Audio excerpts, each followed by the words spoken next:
What's going on, everyone? So I did a whole video diving into the question of should the Lakers trade Austin Reaves? Austin Reaves has really struggled shooting the three ball, and it's not just been this 2-game preseason sample size, right? We have all of last season to show the inconsistencies and struggle shooting the basketball, and it's becoming a problem. And again, I'm not saying you trade him today unless, somebody really significant becomes available. But I was in the camp of trading him for DeJounte Murray. That's off the table. So if you can be patient, right, give him, 25 to 30 games to see if he turns it around. Because if he turns it around, that could change things. Right? If he get back to being that 40% three-point shooter, that could really kind of open things up for the Lakers. And then at that point, it's like, okay, if we need this, this, and this, right? So let's trade D'Lo, Rui, and whatever else, Gabe Vincent and all this stuff to go get that. And then now you're off to the races. But the other side of that, because look, if we're being honest, the Lakers are probably never going to trade Austin Reaves, right? Like the Lakers, even if Austin Reaves continues to struggle to shoot the three ball, probably not going to trade him. So if you're not going to trade him, the only other alternative, in my opinion, is you bench him and make him the sixth man, which I believe is even a great option right now. Even if he does figure out how to shoot again and he does get back to 40%, as long as you have D'Lo on this team, there is still a genuine argument to have D'Lo come off the bench. The numbers and stats back it up. Right? Austin Reaves gives you the exact same production, just on better efficiency off the bench than he does starting. Why? Because he gets to be more aggressive. He gets to kind of play more of his role where he can be more in attack mode. He can kind of take the shots that he wants to take rather than playing off ball as much. Also, he's going up against bench defensive units as opposed to starting units, right? It's just, and for him, it's also about just the minutes in the role, right? Like, it doesn't really matter whether he starts or not. It's just, can he get 30 minutes a game? As long as he gets 30 minutes a game, he's going to give you about 16 points regardless, right? Whether he starts to come off the bench. But that bench scoring would be very valuable, especially when you look at the bench, right? Like, all of our scoring is in the top heavy of the starting five. Literally, all of our scorers are in the starting five, right? Yes, you have guys like Dalton Connect, you have guys like Max Christie, but they're also unproven still, right? They've had moments where they've looked very good in preseason, but it's not the same thing as the regular season yet. We need to see that on a consistency level, right? They had one great game where they combined for like 27, and then they had a bad game both ways. Like, both of them had a lot of struggles. So they need to build those consistencies. However, I don't hate the idea of Max Christie in the starting unit. I know a lot of people want to see Dalton Connect in the starting unit, but one, jury's still out as far as his defense, right? He's still struggling defensively. Two, I don't want to put the pressure and workload on Dalton Connect right away. Now, look, if Dalton Connect kind of gets more and more comfortable and he ends up clearly kind of separating and he can pick it up on the defensive side, then yes, you make that adjustment accordingly. But I think for right now, especially with Jared Vanderbilt out, I think you go with Max Christie, because Max Christie has looked great defensively. Not only has he looked great defensively, but 40% and can't shoot threes. And if he can be consistent, then that would be huge and kind of solve a lot of He only has to be 37% because that's what Austin Reaves shot last season, right? So, but you get better defense. So to me, I like that balance of having him as that point of attack, him being that defensive guy, and then knocking down three ball. Also, big difference between preseason and the regular season outside of the obvious playing bench guy stuff, but the role. Max Christie in the starting unit, Max Christie even off the bench, isn't going to be, here's the ball, go make plays and score 30 times a game. Right? Like, that's not the role he's playing. If he was in the starting unit, his role is 3-and-D 2-guard, right? He's basically KCP. Could he on occasion put the ball on the deck and go make a play for himself or make a play for others? Sure. But you're looking for him to be and fill a very specific role, right? Like, we need a lot of movement, a lot of action from you as a cutter, kick out guy. Everyone else is going to create for you. You just defend the best player on the other team and you knock down the open shot, and you're good. You did your job for the night, right? So I do like that idea. It's just, again, if Austin Reaves gets back to being 40% from three, or even like 38, 39%, and it's not so much just the percentage, it's the lack of consistency. Again, I got a lot of comments from people that were like, but Austin Reaves shot 37% last season. And yes, because he had, and we've talked about this, and again, if you watched him all season, you would have saw he had these pockets where he was really good. We talked about it all season long. He was just incredibly inconsistent, right? He shot like 28% for three for like the first quarter of the season. Like literally the first like 25 games or whatever, he's like 28%. That was at the time D'Lo was also having his struggles. D'Lo was like 31% early on. And then they both kind of just picked it up. But D'Lo kept going. And then he ended up having like a historically great season. And then Reaves would have like these 5-game stretches. And you'd see Reaves would go like 4 of 5. And then he'd go like 6 of 7. And then he'd go like, 5 of 8. And then, he'd have these like 4 or 5 game stretches where he looked like Reaves. Again, it's all on video because I always did the post-game streams. And after it all, every single time we would go, all right, is today the day that starts Austin Reaves getting back to being Austin Reaves? And every single time, what happened? It didn't.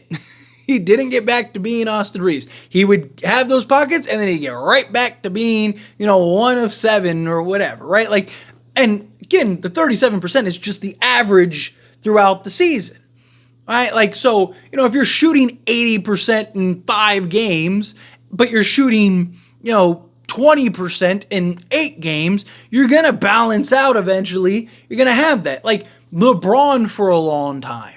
Right? He's been better the last few years, but LeBron for a long time, and I know LeBron's not Austin Reaves, but it's just an example, right? Like LeBron for a long time would just like, he'd have like months, right? He'd have like, the month of October, he would be atrocious. Then November, he would be like lights out. And then December, he'd be atrocious. And then January, he'd be lights out. And then at the end of the season, he'd just like average to be 37% from three. But like if you watch the games, he was this, right? It was just so inconsistent, but it's an average, right? So all he has to be is inconsistent. He just needs to average out to that point. That's what Reaves was last year. It was like, he's going to be 15% from three for the next 7 games. And then he'd have a 3-game stretch where he was like, 5 of 6 from three, which boosts and skyrockets his percentage, right? Because he's knocking down 90% and then, knocking down 5 out of the 6 attempts, right? So then that adds to the pool of attempts versus makes. And, but again, we need consistency.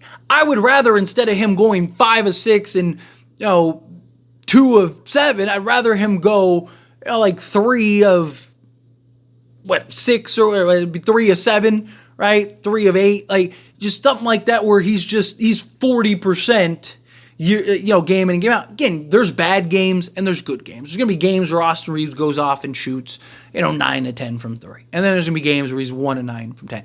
I don't care about the outlier games. I don't care about like the anomaly games. But again, last year he wasn't like him being 60% from 3 was an outlier, but him being 25% from 3 was not. It was the norm. But again, when you're going 25% to like 80%, that all averages out over the year. So that's the difference, right? But if you just like stat watch, if you just like look up his stats, you're like, oh, he wasn't that bad. But if you watch the games, you saw game in and game out how bad he was and the struggles he had. And he really kind of came around also when he got benched. Again, go look at the tape. He was terrible. Darvin Ham benched him. He skyrocketed to leading the league as 6th man of the year. That was when him and Tim Hardaway Jr., before Tim Hardaway Jr. fell out of the rotation for the Knicks, they were like battling it out for 6th man of the year. And then Reaves got inserted back into the starting unit, right? But like he had his struggles up until that point. And then he had a really good stretch as the 6th man, like torching folks. And that like boosted his total, and then and then he was like in the 30%, and then got back in the starting unit, and then it was just inconsistency from there. But he had this like one really good stretch where he came off the bench, and again, like you look and you back up the data, you look at like better balance in the starting unit, right? Like just it makes sense. The Lakers aren't going to trade him. I just think, and again, unless he figures out, if he gets back to being 40% from three, then fine, just leave it, because you're going to open up so much as far as the offense goes, and then you're bringing in your defensive guys and kind of scattering guys. So fine, sure, I'm on board. You got me at that point. But until Reaves proves he can be that regularly, rather than here's 3 games at 50% and then here's 5 at 15%. Like, I'd rather him just be, for those 8 games, be like 38%, right? Like, at least there's consistency. It's the consistency that's the issue. If he can get back to being consistent, then fine, leave it the way it is. But if he still continues to struggle and he still can't really find his shot and he's still like game-to-game roller coaster, then I think you need to move him to the bench if you don't trade him, right? Because for being honest, as much as I think, you got to trade him if he continues to perform that way, I don't think that the Lakers will, if I'm being honest. So how do you solve that? You put him on the bench. But anyway, as always, this is a discussion, and I pass a question on you. Let me know your thoughts and opinions down in the comments below. What do you think? How do you feel? What are your thoughts? Do you like the idea of Austin Reaves on the bench? Also, again, like I mentioned earlier, that I didn't really expand on. Austin Reaves being on the bench would help the bench scoring, because again, all of our bench scoring is in the starting unit. So it's like your Max Christie and Dalton Knecht, and they consistently provide what you need for the bench scoring. Probably not. Like, I think the bench will be through committee, right? It'll be like 6 points from Gabe, 6 points from Christie, 6 points from Knecht, 6 points from Hayes, right? And it's just like you have like 5 guys all equaling 30 points, rather than like if Austin Reaves goes to the bench, he probably gives you like 16, 18 a night, and then you only need like another 12 from everyone else. I just think you get better balance in that regard. Again, that's kind of why I like the idea of Austin Reaves off the bench. But do you? Do you think that there's another approach? And also, who would you start in place of? I still really like the idea of staying big and then just having Jared Vanderbilt, right? Like, so basically swapping Reaves with Jared Vanderbilt, right? Because Jared Vanderbilt's always defending the best opposing guard anyway, right? Like, so on defense, you just slot him at the 2. On offense, you put him in the dunker spot. You put him where he usually would be, right? Like, and then you just bring LeBron up to the point, have D'Lo at the 2, Vando at the 3, Rui at the 4, and AD at the 5 on, offense. And then defense, Vando slots in at that. But until Vando's healthy and shows that he can stay healthy, I personally like the idea of Max Christie or Gabe Vincent, because you can kind of have D'Lo be the 2, right? Kind of slide him over, but I'd probably go with Max Christie, kind of build his confidence, kind of let him start getting a rhythm and a flow and get comfortable out there, particularly on the offense side, hopefully, right? Knock down at a 40% clip. You got that nice balance. But yeah, who do you prefer? What are your thoughts? However you feel, whatever your thoughts are, I'd love to hear it. So let me know down in the comments below. That being said, if you haven't liked this video, hit that like button. Helps me a lot. Lets me enjoy these types of videos, and I truly appreciate it. Not subscribe to the channel, hit that subscribe button. Turn on the bell notifications. Appreciate y'all. See you in the next one. Thank you.